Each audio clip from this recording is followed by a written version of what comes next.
Unfiltered, uncensored, and unapologetic. This is the Retail Warzone podcast.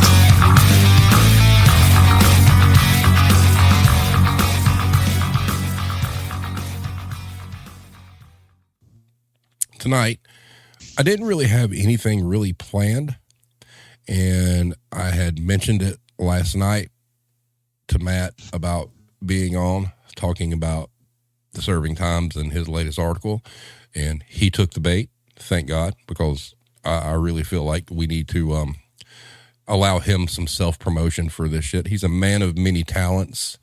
You know, he's a great satirical writer. He has excellent t-shirt designs. He's an amazing lyricist. So writing is his thing.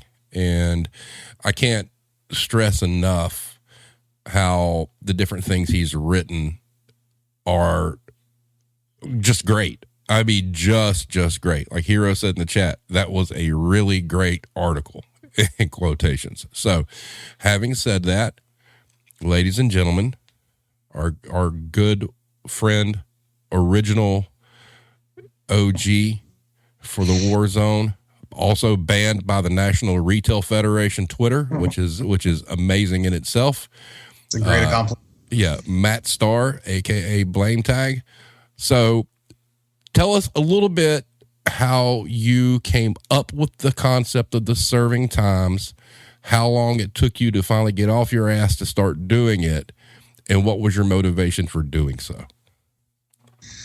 Oh, first off, thanks for having me on. Of course, I'm always going to take the bait to come and talk about myself because, you know, self-centered.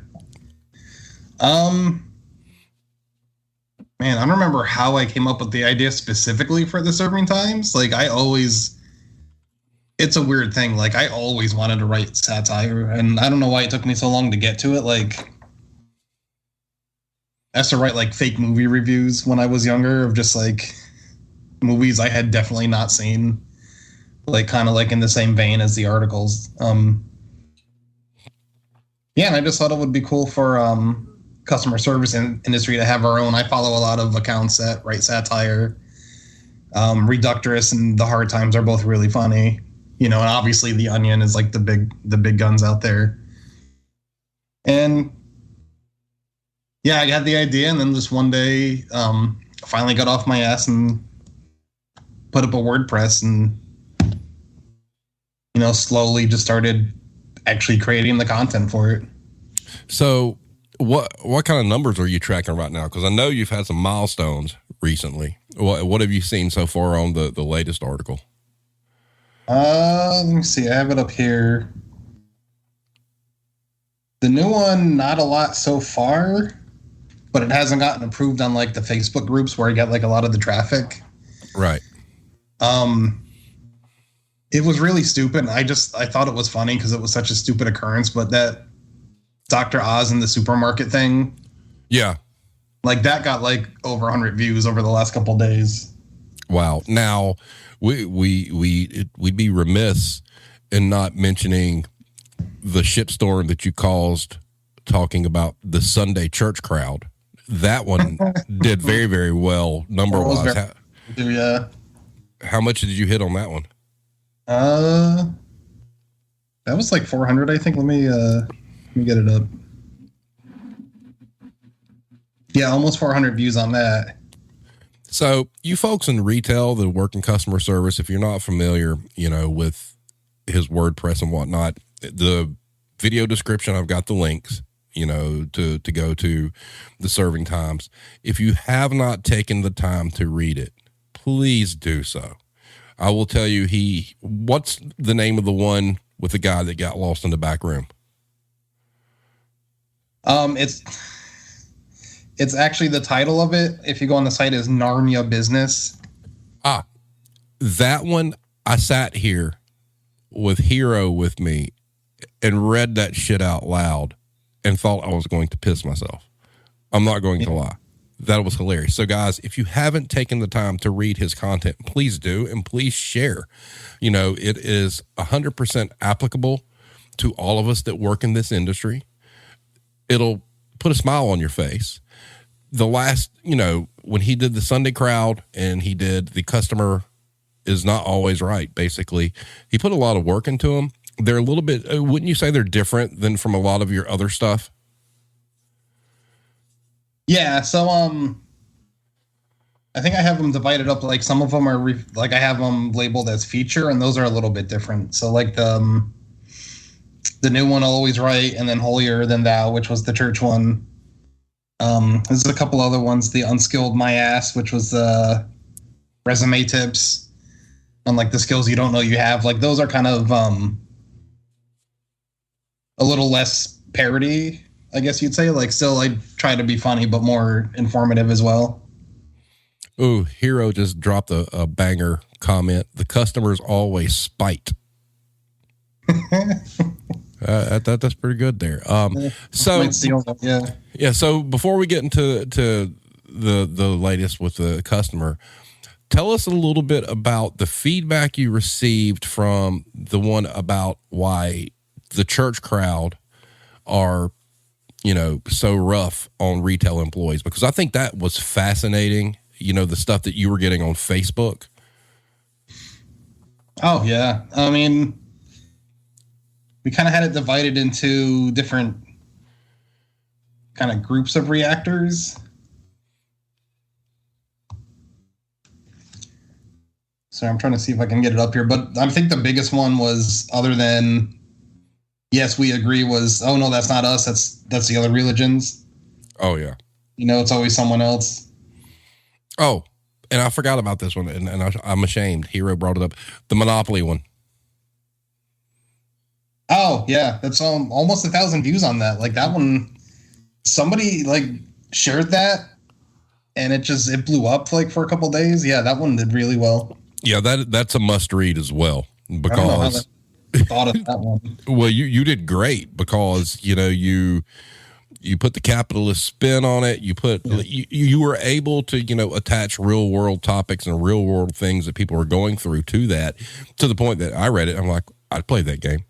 I mean, hell, I'm already doing it now as it is. I mean, we all are, as far as real life goes, but damn, I was like, this is great. I mean, and it's a shame.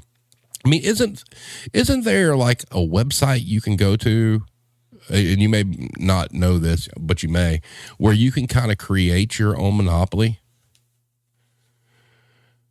I haven't heard of it, but I mean, it wouldn't surprise me. That would be cool for you to get a custom one done and like sell them when you're talking about monetizing stuff. I mean, I don't know how. I know there's a licensing thing, but I think there's a way you can skirt around the Milton Bradley stuff, because there's so many like what you would call bootleg versions of Monopoly. Yeah. I mean, we could have a retail Warzone black market of like offshoot board games and shit. That'd be fine. That'd work. I'd support that. Yeah. Think of something. Nobody wants to workopoly, something like that. Yeah, exactly. Because I mean, I do know. I did look up one time making one like custom, and you can go through the game manufacturer and do it, but it is expensive as hell. And you see it for like football teams, you see it for like cities, and you see it for like states and different like things. There's got to be some way to have like a bootleg one or whatnot, and I think that would be great. And it kind of sucks in a way, because when I was developing the idea to do the retail Warzone RPG thing, I mean, you're going to be one of the the 4 characters that you can choose from, but we're going to have to find some way to have like a print shop somewhere in the world that is like the Serving Times print shop, and have like, Blame Tag will be like one of the party members, but Matt Starr will be like the print shop guy. Running the printing press, yeah. Yeah. Hero says you can, but it's whatever poly, not Monopoly. Okay. I'll look that up. I'll check my messenger after the thingy, Mad Dog. But Joey says the after church crowd are often of the age where they sense their relevance in the world is decreasing. pair that with a built-in club that in their eyes makes them superior. Damn. Sounds about right. Yeah. It does sound about right. So let's get into the crux of this. Let's talk about the customer one. Tell us about the boring research that you did, because it was a lot. Because I know you sent me the Word doc, before you published it, and I was like, I immediately sent it to Hero. I'm like, you need to read this like right now. But there was a lot of work put into that. So kind of tell us where you found all the shit, what you found to be contradictory to what we've heard all through, our careers, or who it was attributed to. Kind of paint the picture for us, sir. All right. Well, I think if anyone's following my Twitter today, I think I went on a little rant about it. It's that quote that circulates every now and then. That's the customer is always right in matters of taste. Like they'll start saying that's the full quote from, they'll attribute it to Harry Selfridge. So that's kind of what started it, because I wanted to see if that was true. And I think I said it in the article too. Apologies to the memers out there, but I could not find any evidence that he'd ever said that, or that he'd even ever said the customer is always right. So that's kind of where I started off. So I started on the Wikipedia page, and then I kind of clicked on their sources as well. And there's a few articles, like 2 or 3 articles that were actually, I quoted one of them, critical. Like, hey, this isn't going to work, but obviously it's a big change. People are going to be resistant to it. And yeah, I kind of just went from there. A lot of this stuff about, when Amazon took over and how that kind of the customer started being catered to, the current origin story. A lot of that's really anecdotal. I was going through a lot of management training. I was actually going to school for business management at the time, and that's what they were all talking about when Amazon was starting to get really big. I saw what you posted about the movie Falling Down. I've never watched that movie, so let me just go ahead and say that. But was that phrase in there? Oh, that was for the guy who wrote the article. Mickey Mellon, I think the guy's name was. Uh-huh. And that he had said, hey, the customer is always right isn't good enough. We should amend it to the customer is always right in matters of taste. And I looked at when that was published, and it was like a year before people started saying that, like before that meme dropped. And I was like, and I was trying to ask him, like, hey, was this you? Are you the one who started this? So, just you can confirm that you are not Harry Selfridge. And so that was just a screenshot from his article where he referenced the movie. And then he liked the tweet and didn't respond, which is infuriating. Oh, well, yeah. You're just a peon. Yeah. We all are. I mean, it's funny because, we have our community on Twitter, and we can like respond to certain things. And well, I take that back. I mean, you did get asshole to respond. What was his name again? The guy that was going to be the labor secretary, Putzer. Oh, Putzer. Yeah. Yeah. That was a big deal. So, there was this guy who he went on, because it originally started, didn't I like find like some video clip of him talking about like people not wanting to work? Was that what kind of started all this? I don't remember. Yeah, you sent me the link. Yeah, and so this guy was going to be, the labor secretary under 45 and got shot down. And this guy, oh my God, so lost. I mean, talking about how nobody wants to work or whatnot. So Matt went after him and got him to he tagged him in one of his serving times articles. Yeah. Under the guise that it was, was it CNN that you tagged in that? No, it was the Federalist. Oh yeah, the Federalist. That's right. Yeah. So CNN too actually might have also posted it, but it was originally an article in the Federalist. But what was hilarious was it was one of those deals where this guy was just scrolling and just saw himself like tagged, and he originally liked the post, which was fucking roasting his ass. Then he took away the like, and then what did he call you? Let me see if I could find it. Like, yeah. I think a leftist, like these leftists have nothing but hate. So fucking blame tag gets put on blast by the guy who was going to be number 45's labor secretary. It was fucking hilarious. And I got it here. So the article I wrote was called Andy Putster Has a Hissy, and it's about him in the store throwing the shit fit. And all of his quotes in my article of him just yelling are stuff from the article that he wrote, which is why I think he was pissed. Oh yeah, because it was the old man yells at the sky meme thing, right? Yeah. Yeah. So it's love it when these lefties have nothing but personal attack, shows beyond anything I can do that they've got nothing when it comes to policy. I don't know what that means. No. So I mean, that's a pretty big fish that he pissed off. Keep up haters, yeah. I mean, it was just like, wow.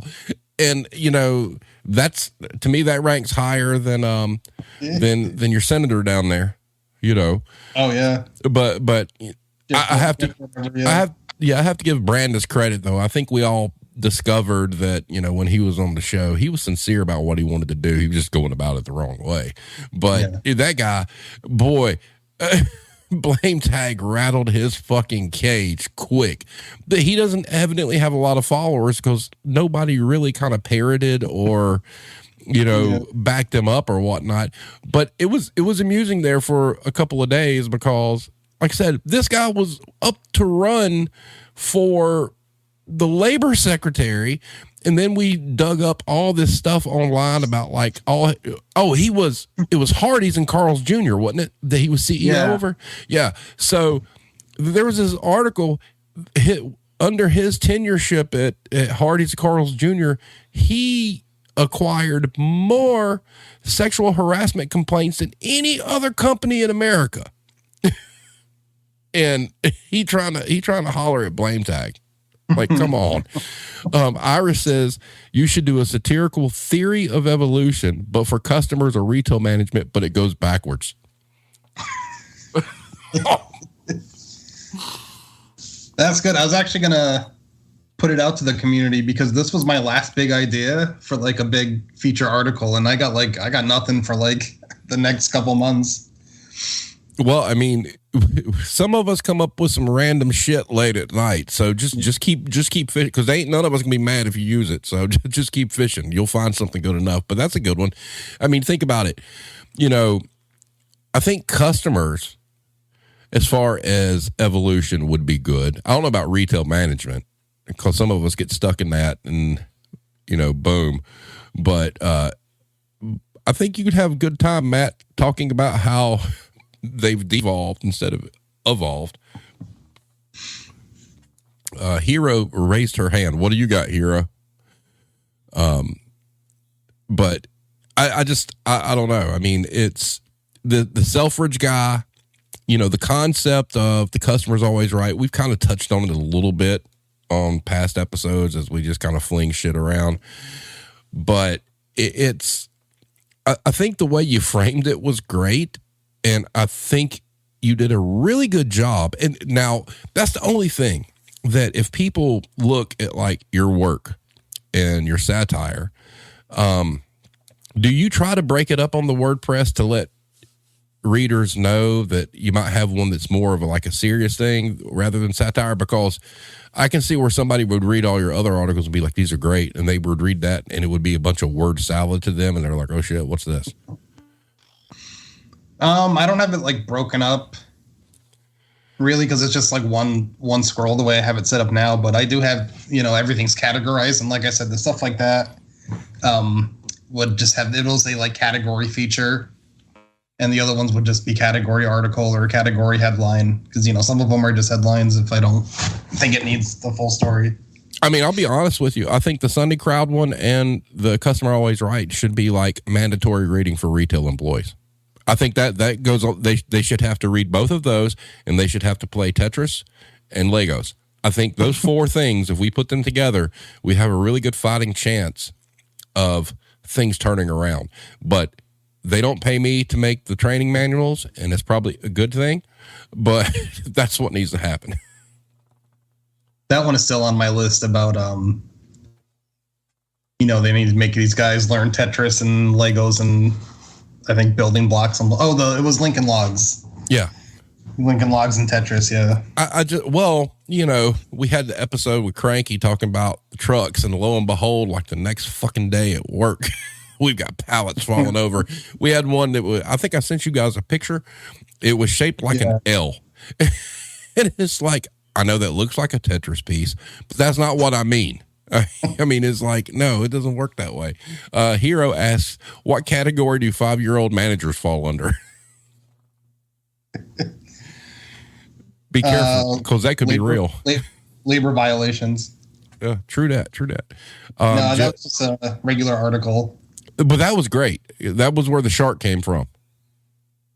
Right? Yeah. Cashier, yeah. That was, but that image, but yeah, it's satire, but when you read it, it's not too far fetched, especially if you're thinking about like Dollar Trees, Dollar Generals, Family Dollars. I mean, it's like, no.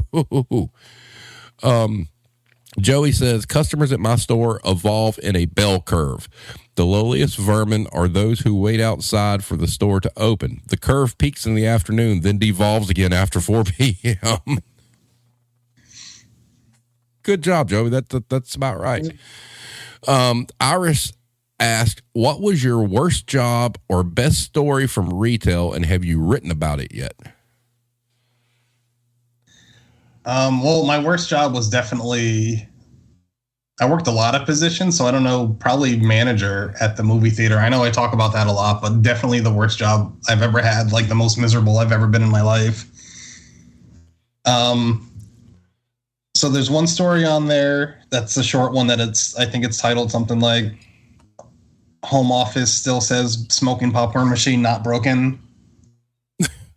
So that one was like based on a lot of true stuff where, they would just drag their feet until basically the thing was on fire to repair it. Right. This one's going back a couple months, but you remember the one I did about the pickle, to give him the pickle guy? Yes. I apologize. Evidently that when I brought that up, that caused all sorts of turmoil with you. Well, clearly it was a huge spark of inspiration. So thank you, because I would have never seen it. That thing. Continue. In that one, I tell the story of the managers at the theater who the customer yells out, the projector goes down and one of the customer yells out, you should give us all popcorn for this. There's like a 15-minute wait for the movie to come on. And the manager didn't do it. And then the home office responded to their complaint like, hey, if the customers are asking for free popcorn, you should give it to them, because we need to do everything to keep the customers happy. And if that's what they want, it's not that big a deal to give them all popcorn. It's not that big of a cost. Yeah. So then like a month later, the same thing happens. Again, the projector goes on 15-minute wait, and some asshole yells out, because this is just the shit people yell out, like, hey, you should give us all free popcorn. So the manager does it. And then, he got in trouble for that, for giving out like hundreds of bags of popcorn. I just had a thought, and the answer is probably no, but having worked in the movie theater, the theater you were ever in, did they ever do Rocky Horror? No. Because I imagine that is a nightmare for theater workers. I mean, I attended once when I graduated high school. It was the first time I ever went. It was like a midnight showing. And in hindsight, thinking about it, God almighty, the mess that has to leave. Because I don't know if you've researched the culture behind what goes on in that thing. Bro. I've heard it, yeah. I mean, throwing toast at screens. They had guns in there with like baby oil, and they were shooting shit. Man, you couldn't pay somebody enough to clean that mess up, I don't think. Hero had a really good one. In this, I see an article in this one. Have you ever experienced working near a gym yoga or Pilates place and having that group come in? No, not that I can think of. Well, we do. And let me tell you something. There's something to be said about the attitudes of the people wearing yoga pants. Let's just leave it at that. You can look at them and know that they don't watch TV. The only thing they're interested in is Instagram. Okay. And they walk around like they own the fucking joint. And, you know, let's go do our yoga and come in and go to the Starbucks. It's the whole basic bitch thing personified and then amplified, because it's like, you know, a lot of these gals might be 20 to 30 and, you know, their metabolisms are still going. You know, come see us in those yoga pants when you're like 40 and 50, you know? You're not going to be walking around like you own the place. Hybrid Hooligan says, an article on companies violating labor rights and doing it because they have the money for the fines. I'm going to put that on there. That's a good one, yeah. Yeah, I mean, because there's Amazon. Hello. Walmart. Yes. Those would be the ones that have the money for the fines. That's a big thing with it's a company called Koch Industries, KOCH, and that's what they do is they're the ones who they have all these like environmental disasters and like employee injuries and death, and they're the ones who discovered that paying off those lawsuits is cheaper than fixing the problem, so they just don't fix the problem. Oh wow. Yeah. You're ahead of the curve there, because I was unaware of that. I know that there's a lot of fines and shit going around right now, especially with like the dollar stores. Family Dollar and Dollar Tree and Dollar General just getting railed right now. I mean, it's like OSHA violation after OSHA violation, fine after fine. I don't know how the fuck they're going to survive that shit. They can't fix that with that extra 25 cents? No, the only thing they were and they didn't even fix anything. They were just band-aiding at that shit with 25 cents. They're just hoping to float, you know, above drowning at that point. Did you see what I posted about Target today? I didn't read the article, but I saw the post. Yeah. Holy shit. So, ladies and gentlemen, Target posted financials today, and I'm paraphrasing here because I don't remember the exact numbers, but they're pretty drastic.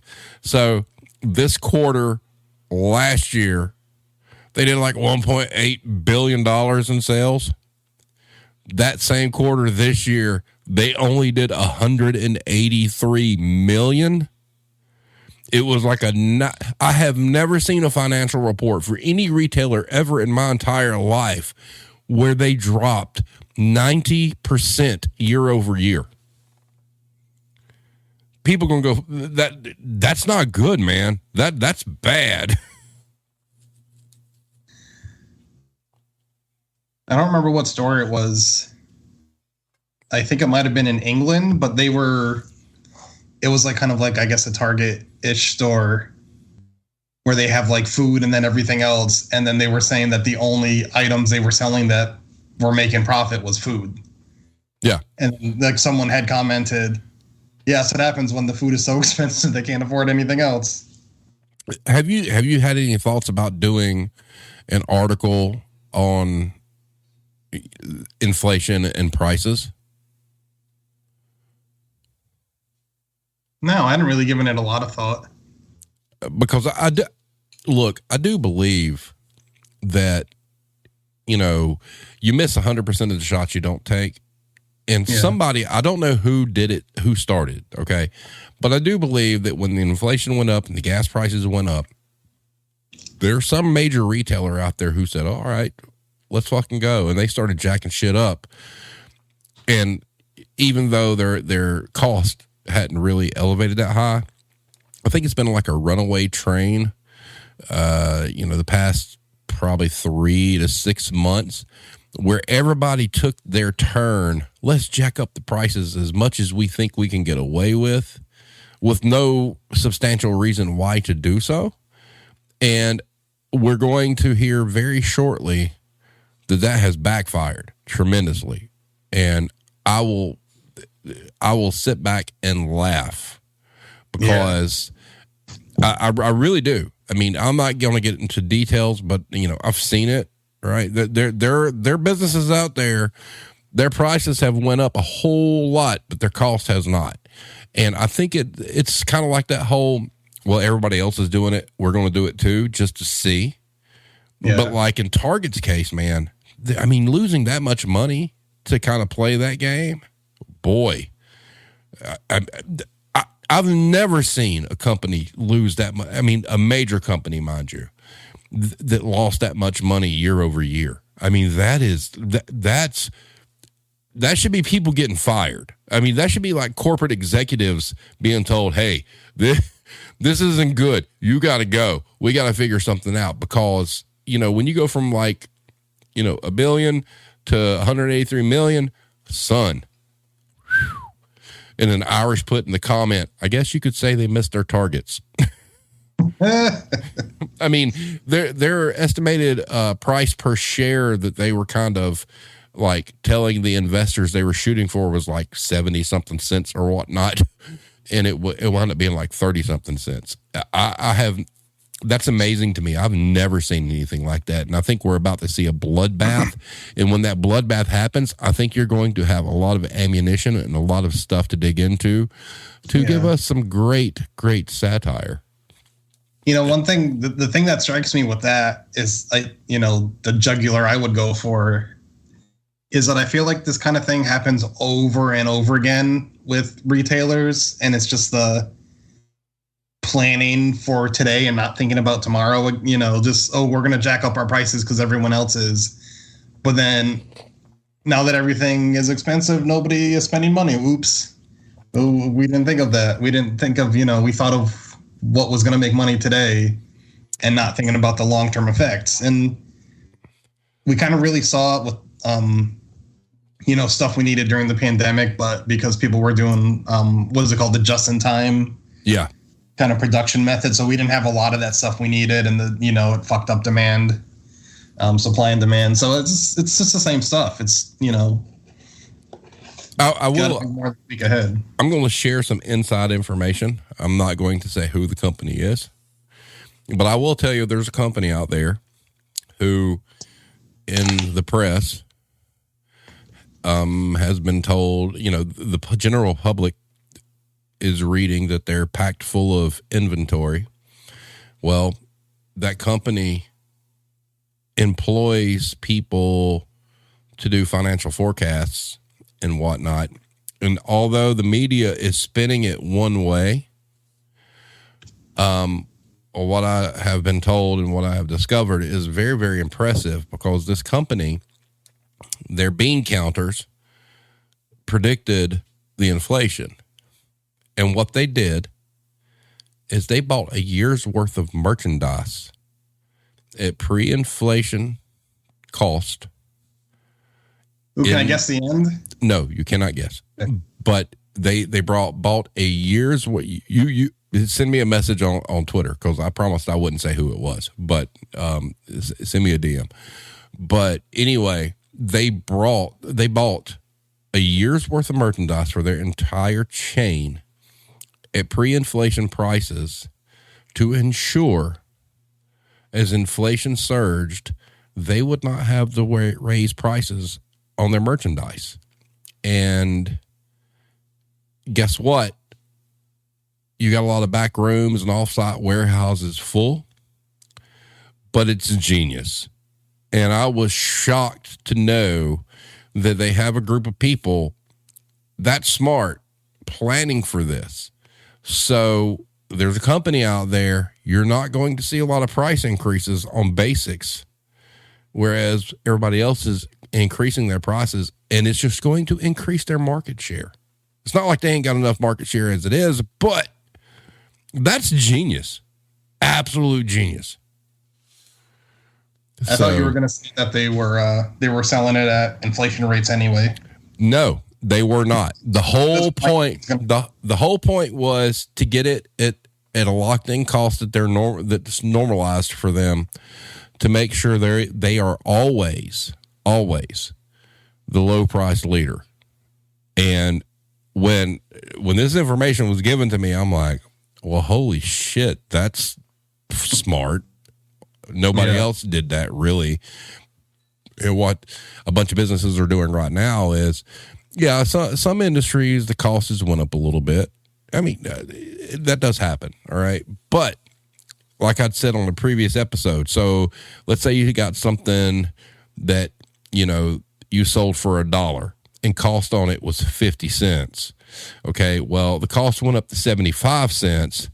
So you raised your selling price to $2. Well, the math doesn't, they eked out a little bit more profit on that than what they would have done with their normal business practice. And I think that's what's going on a lot of things right now. I think a lot of people, if you shop, I mean, look, I hate how Amazon treats their employees. It's awful. But there again, they're kind of the same way, in a time where the economy's kind of trash. If you got money to spend, you're going to go to the cheapest place. Well, guess what? There's only a few stores and online places that are cheaper, and Amazon, unfortunately, is one of them. But they did the same thing. They did not gouge their prices. I think there's going to be a lesson to be learned from Target. There's going to be a lesson to be learned from a lot of grocery stores, because I do believe there's a lot of grocery store chains out there in the United States that have practiced this, because grocery stores are one of the few businesses out there that just print money. All right. Unless the bottom just drops out in the area they're in, they're always going to get sales. Always. I mean, those are technically essential things. You have to have the things that are in a grocery store. Those are the ones that are getting away with this shit, like, with no oversight. And I foresee in the next 6 to 12 months, there's going to be some kind of headline on like CNN or some shit. Somebody's going to get busted for it, and it's going to be bad.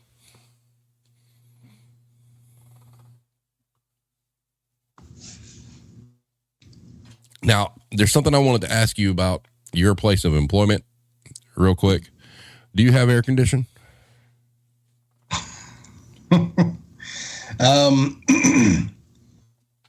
Yes, sometimes in my area of the store. I say sometimes. It doesn't feel like it's on in my area of the store. Other areas, it's very cool. You're aware of what I'm referencing, right? Oh, I know exactly what you're talking about, yeah. Oh, okay. So that location evidently doesn't at all. Is that what I'm to understand from what we've been seeing? I don't know. I'd have to ask the particulars. Right. It's hard to say without revealing too much, but like, right. I wouldn't be surprised if it was the same case where people working in certain areas of the store don't have AC and people in other areas do. Right. Let's see what we got here. Hybrid Hooligan said retailers realize the stock market is not the economy. Well, that's true. They're about to find that out in a really big way. Irish Connection says a lot of retail relies on disposable income. A lot of my customers just don't have as much spent on gas, electric, and so on. Some of our departments are down 70%. Oh, really and truly, Matt, you'll enjoy this. All right. So, here in the United States, all we've heard is 46 has done all these terrible things and the gas prices are terrible, right? Inflation. Irish, what is the price in Ireland right now per gallon of gas? When you guys see this, you're going to be like, what the fuck? So if you could kind of give me that, I'd appreciate it, just to kind of have this as, documented as to what you guys are dealing with, and the fact that our president has nothing to do with Europe and the UK. So when we see this, it's going to be crazy. And Hero says, like how Jesus's Craft Store has their regular prices 60% higher, so you can use your 40% off coupon. Okay, so Iris just replied, Matt, in U.S. dollars, petrol is $9 a gallon. Jeez. Think about that. We over here acting like we died. Okay, everybody's raising 9 kinds of hell about the U.S. economy and how much gas prices are. Irish is paying $9 a gallon.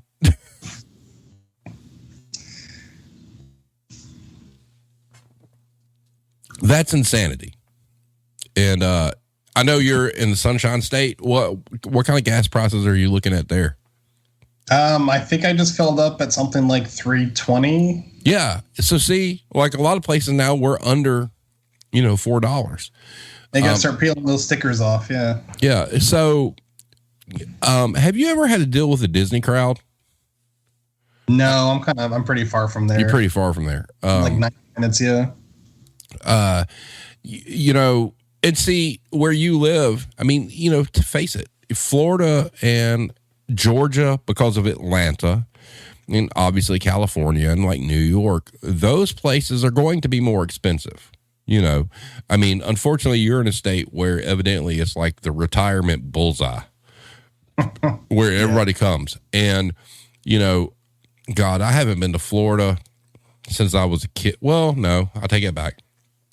I was in Destin, Fort Walton around 1993, maybe. That's the last time I was in Florida. And it's those places. I mean, you just expect for the prices to be higher because of tourism, especially like in your case. Gas prices where you're at. Have you seen how long have you lived there, for one thing? Almost 8 years. I've been here. 8 years. You've got a lot of experience. So is there like a certain window where the gas is going to go way up, and like what does it kind of run? I haven't really noticed if it's gone way up. Like it'll go up at like the beginning of summer, I think, but I haven't noticed when it's gone like way up. And you know what? And that's the thing. I think that's everywhere. I think when you start looking at kids getting out of school, they'll jack the prices up on gas, because they're going to take it. And look, I mean, I'm sorry, that's price gouging too. They're taking advantage of the fact that people are on vacation, people are going on holiday, and all those other things. But even then, even during peak holiday time, and you're going to beach areas and whatnot, it's still cheaper than what Irish has to pay just to get back and forth to work. Think about that for a minute.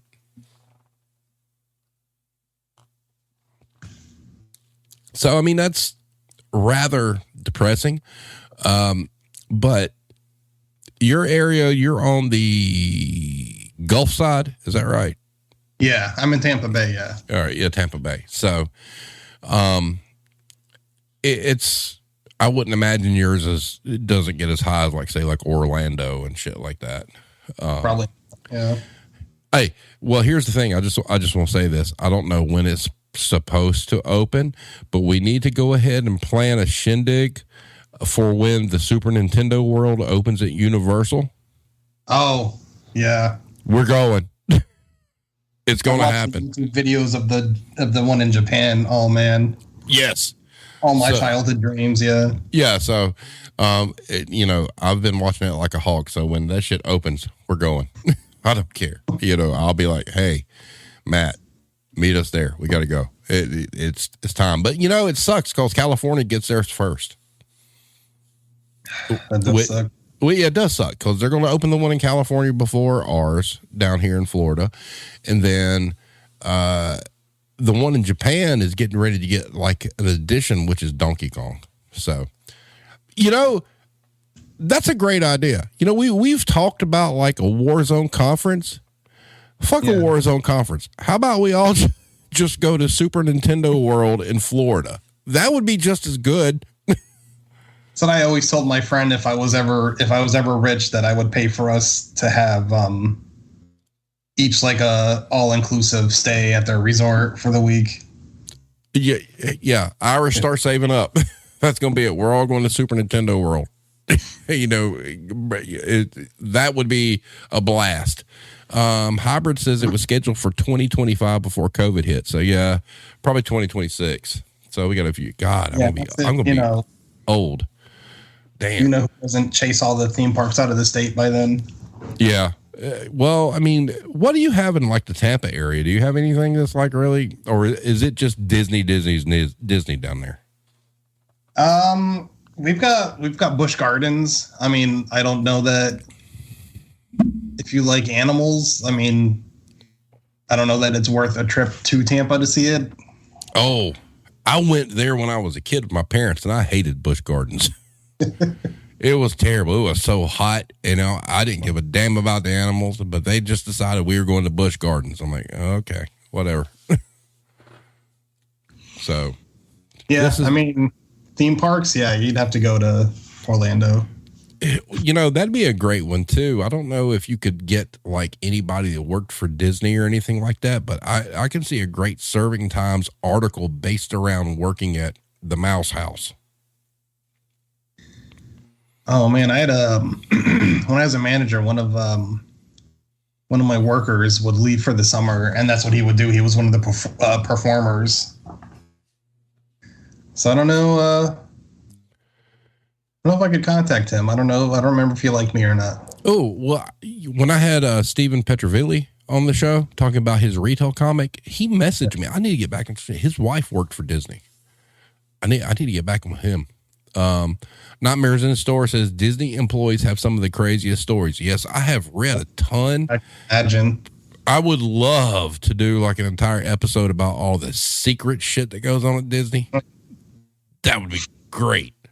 Yeah. But it is what it is. So one question I wanted to ask you, Matt, is how involved is Mrs. Blame Tag in your editing and making sure that your shit comes across right?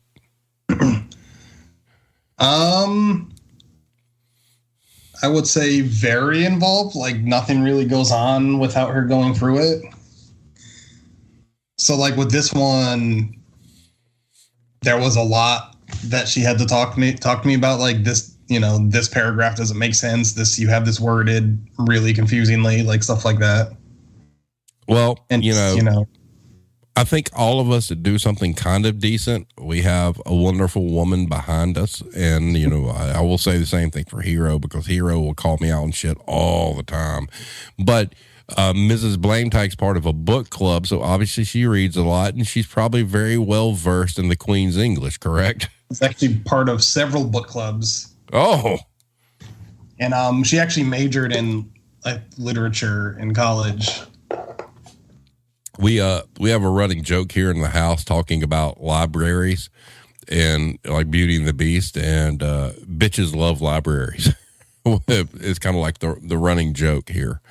But yeah, I mean, and that's good though, that you have that and a partner that can help you with that shit. Yeah.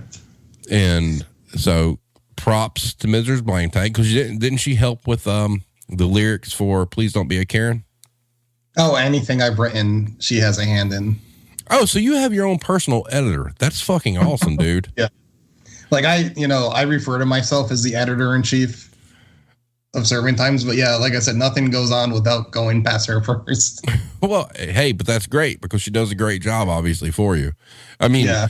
Which is cool. I mean, that's pretty awesome, to be honest with you. And it's like, I remember when I did the lyric video or whatnot for the song last year that, you were pretty adamant, made sure you make sure you put Mrs. Blametag in there. Yeah. A couple of those lines were like straight up hers. Like, yeah. So have you heard from, our individual that's going to pull off the Elton John thing yet? I know I saw he got a microphone, but have you heard anything else? No, I was going to message her and ask. No. Oh, is it a her? I thought so. I'm not sure. No. The industry. No, that's a he.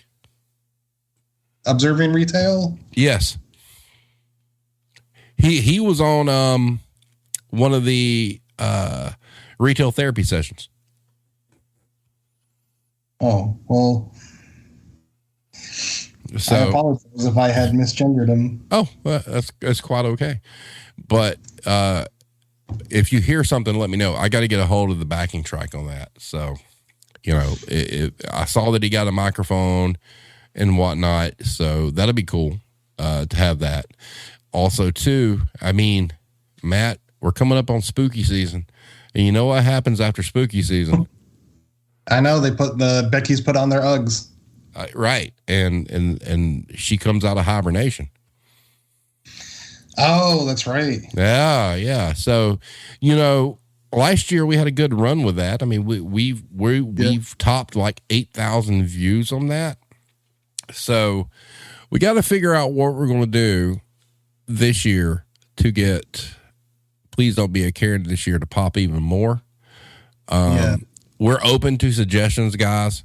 If you've got a suggestion, one thing I would love to see is I'd love to find some way to recreate the video that Mimi did, coming out of the door, smashing pumpkins and declaring it Mariah season. So we got to come up with something. And, Matt, I'd talk to you about filming that, but you'd have to wear that Viking helmet thing. I still have it. Yeah. But we need to do the same thing this year. We've got to, like at the stroke of midnight, have something ready to go that we can release saying, nope, it's not pariah season. We own that shit. Irish says could do a music video parody. Yeah, but we're all strung out all over wherever in the world, so it's kind of hard to do a video. I would love to do a music video parody, but kind of difficult to do. I thought about something animated and, see if I could find somebody that would animate that Mariah Carey thing where she came out and started smashing the pumpkins. That would be cool. Yeah. But this year, last year, no one knew who the fuck we are. And this year, there's still a lot of people who don't know the fuck we are, but we got a little bit more push, and I think it'd be great to be able to get that heavy. And that's the thing. If we can get that going pretty hard and are able to pull off the Elton John track and pull off the Queen track sometime that we can release it behind that. Oh, yeah. That'd be like a 1, 2, 3 punch. Yeah. So I have one, because I have my list of articles here. So I have one slated for October 1st, and the headline is just Columbia Records scientists announced the annual thawing process of Mariah Carey has begun. Oh, Columbia artists. Nice. Well, here's the interesting thing about that is there's underhanded ways we could monetize that song, but being a musician and knowing how the business works, I'll kind of turn away from that. However, the funny thing was when I released the video, Matt, I got a copyright notification. Okay. They were okay with us having the song. The only agreement was we couldn't monetize it. So, honestly, I think that's fair. Yeah. So they didn't strike it. They didn't say, hey, you can't use this. I got the fucking notification saying, hey, we're okay with this, but you ain't making no money off of it. But, and that's cool. And I guarantee you she's heard it. We'll never get any acknowledgement of that, but I guarantee Mariah Carey has heard that fucking song. Somebody, if Columbia didn't send it to her, some friend or whatnot says you need to listen to this shit, and she should be scared because Tracy still got her pops, Mariah don't.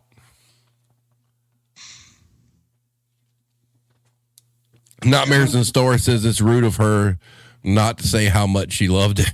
Yeah, of course. That is, yeah. But see, that's the great thing about Matt and his writing is he, when this thing was hatched, this all ties in still with like the serving times and how he writes. There was a conversation late night on Twitter and he's like, I can do this. And I was like, go ahead.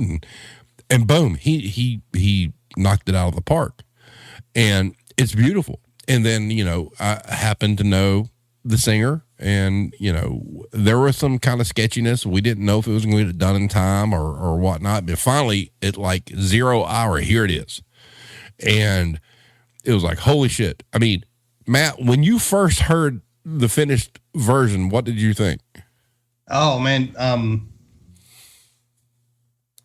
I don't remember if I like definitely tears in my eyes. I don't know if I like fully cried. Oh, it was so beautiful. Yeah. I mean, exactly how I heard it in my head. Like, yeah. Oh my God. And she had a little bit that give us a fucking break part I thought was fantastic because, it's doing this kind of stuff when you have people that can do it, people shift around and you got to find the right place to do it. And there's not a lot of people out there that understand that you can record stuff in like really obscure locations with very minimal money involved and whatnot and gear that you can get a professional result. And that's the thing. She sent me a picture. Well, you saw the picture on Instagram where she was holding the microphone. Look, that is not like some pro level gear stuff. It's all about levels and all this other magic that goes on. But she sent the lyrics to me, the vocals, and I was like, "Oh my God, this is better than I even expected. This is awesome." And she did it on like gear that wasn't really. It's not like professional high grade stuff. You don't need it, and it worked out great. So I'm hopeful for Observing Retail doing the Elton John track. So have you decided on the title for that yet? I think the title is just "Fuck Off, You Pencil Dick Chode." Yeah, and just to let everybody know, it's about DeSantis. It started with me one night being bored, sending him something, and I'm like, just roll with it, and he did. Now there is another one that I want to get done that I sent to him that I wrote in full, which is a Queen song, which is instead of "We Are the Champions," it's "We Are Essential." So I would like to see that happen too, because I think that would be good. I would like in the future to have maybe 5 to 10 parodies of retail songs to sell as a package. It would be something we could only sell physically in very sketchy ways, but there's enough music out there we could find something. If Weird Al can do it, we can figure it out. So I kind of wanted to do, I haven't thought of any great ideas for it, but I kind of wanted to do a Wham parody this year. Of which song? I mean, there's you want to do Last Christmas? Well, that's like the other, like, the two songs you get hit with all year long or all season long in retail is Mariah and then Last Christmas. One I would like to tackle is, if you're not familiar with it, there's a Billy Squier Christmas song. It's called "Christmas is a Time to Say I Love You." I would love to figure out a way to do that one because it's more of a rock Christmas song that has some balls to it, that with the right lyrics. I mean, Christmas is a time to say I fuck you. Or some shit like that, right? I have to look it up. I don't know if I know oh my God, if you've never heard the song, please look it up. That is my favorite, like, Christmas song that's not like traditional Christmas. It's a fantastic. Yeah, look it up. I want to know what you can do with those lyrics. Look that up. If you've never heard that and are unaware, you've probably heard it, to be honest with you. Yeah. But listen to it, because that's something that I wouldn't really need backing tracks for. I could program drums and play all the guitars and stuff for it without having to mess with anything. And that would be good because, you know, it flows easily, and lyrically speaking, we could put a lot of punch in there. But Last Christmas, you're correct. I mean, when you work in retail, obviously there's the Mariah Carey song. Last Christmas is another one. What else? There's more. What else is there? There's like, I think goddamn Chipmunk song. Oh, the Chipmunk song. What, the Christmas time is here song? Yeah. I was working on something for that, and I kind of just lost the thread, and it was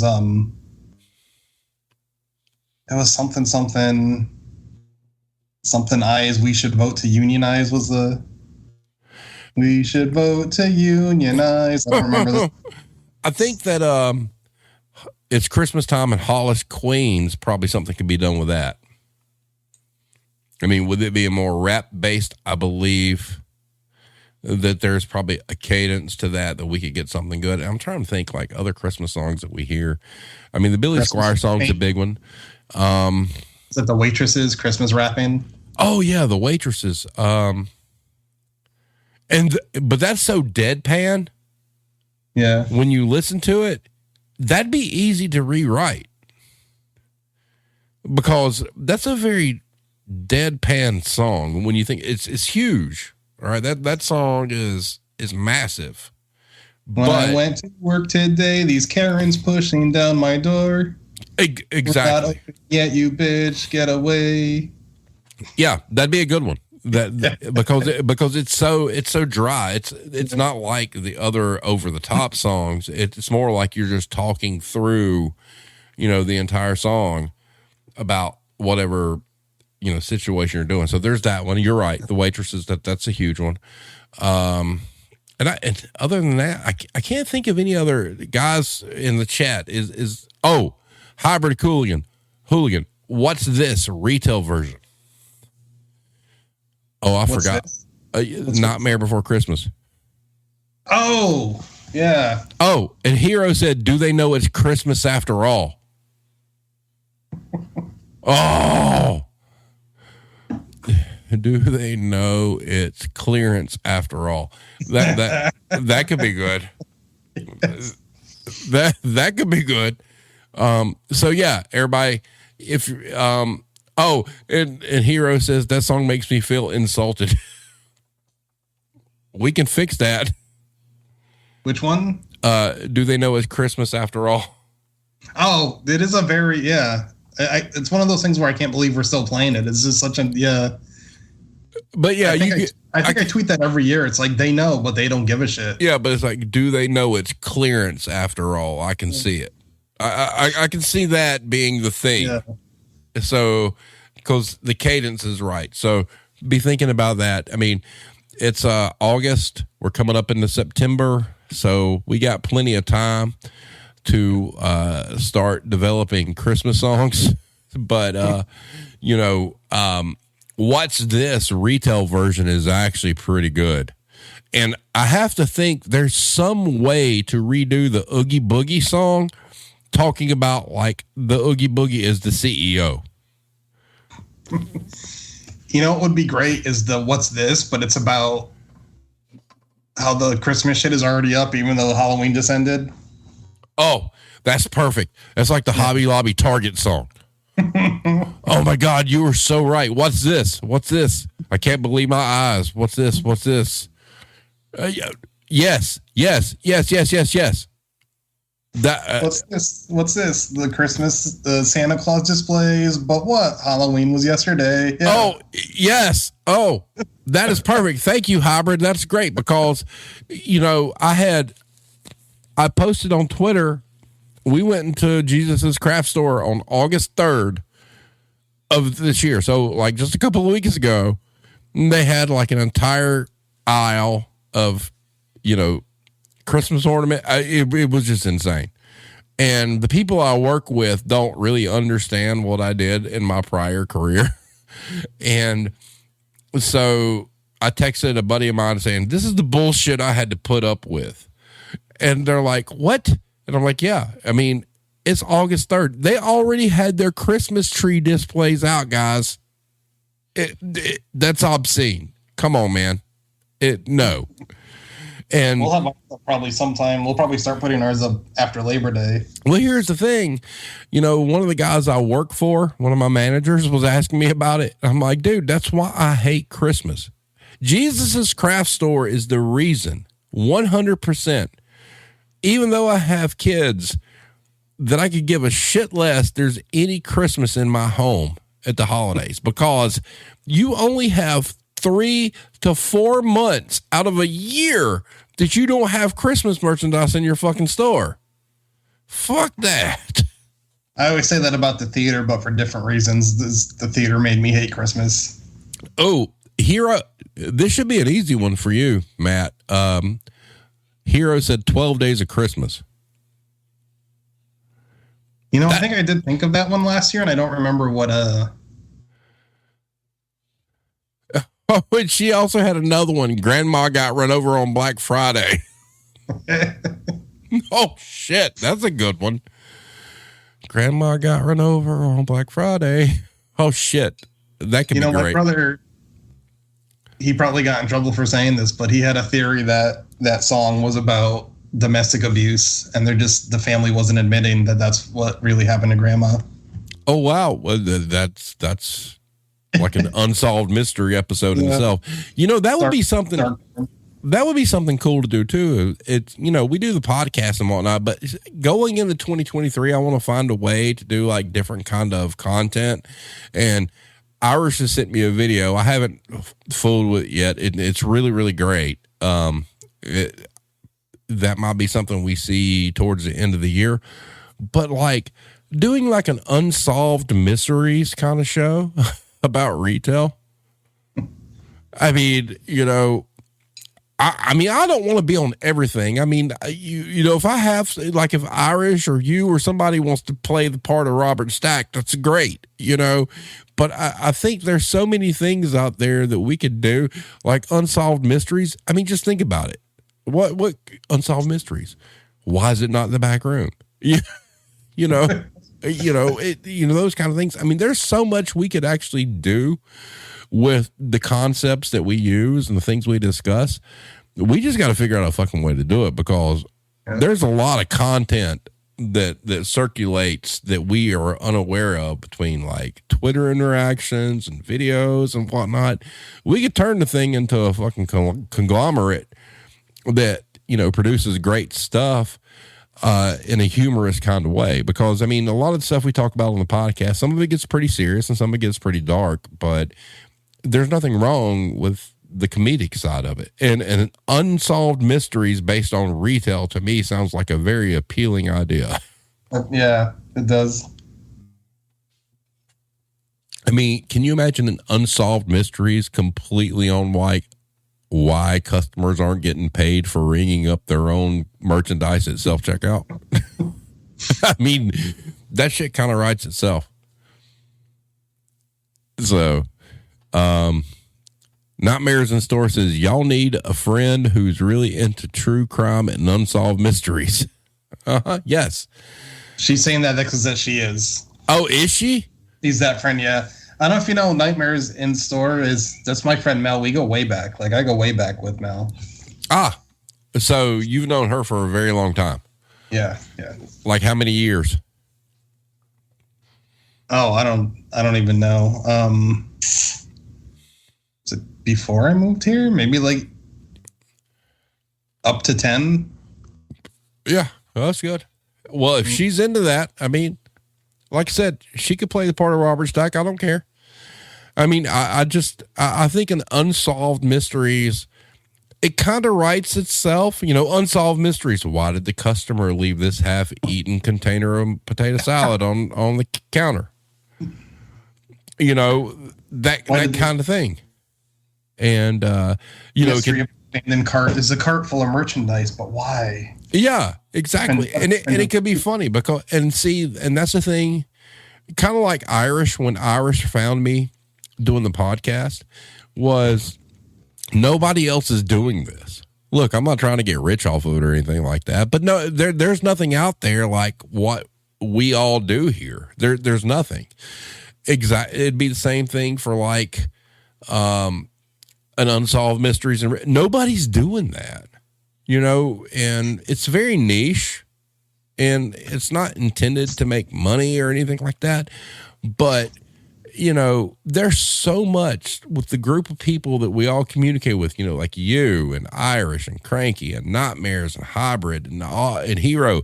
There's so much shit we can pull from the group that could come up with like some amazing ideas.